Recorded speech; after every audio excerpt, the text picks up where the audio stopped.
தாவீது என்ன சொல்றாருன்னா 51வது சங்கீதம் 2வது வசனத்துல அவர் சொல்றாரு, வாசிங்க எடுத்து.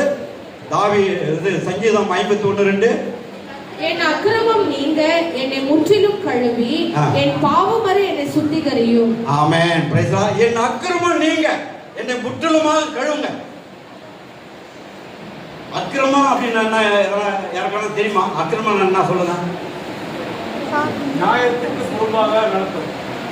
நியாயத்துக்கு புறம்பாக எது செஞ்சாலும் அக்கிரமம். Very good. கையை தட்டுங்க. அப்புறம் இன்னொன்று இருக்கு, தேவனுக்கு விரோதமா எதை செஞ்சாலும் அது அக்கிரமம், அநியாயம். Right, okay. அடுத்தது நான் சொல்லட்டுமா?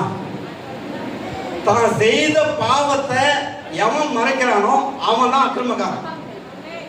அல்லேலூயா சொல்லலாமா? தான் செஞ்ச பாவத்தை அவன் நினைக்கவே மாட்டான், அநியாயத்தை நினைக்கவே மாட்டான். அவர் செஞ்சதை ஏதாவது சின்ன தப்பு செஞ்சுப்பாரு, அதே என்ன பண்ணிருப்பான், சுட்டி காட்டிட்டே இருப்பான். அவனுக்கு பேர் தான் அநியாயக்காரன். அல்லேலூயா சொல்லலாமா?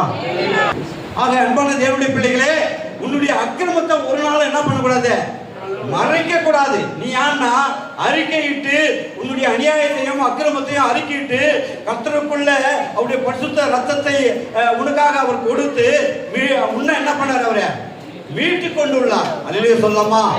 அல்லேலூயா. ஆக நிறைய வசனம்லாம் இருக்குது, அதனால நான் முடிச்சுக்கிறேன். இப்ப பாருங்க, நம்மெல்லாம் யார் என்றால் கர்த்தருடைய பரிசுத்த ரத்தத்தை நமக்காக சிந்தி மீட்டு கொண்ட பிள்ளைகள். ஒரு ஆமென். ஆமென் சொல்றவங்கலாம் ஒரு அல்லேலூயா சொல்லுங்க.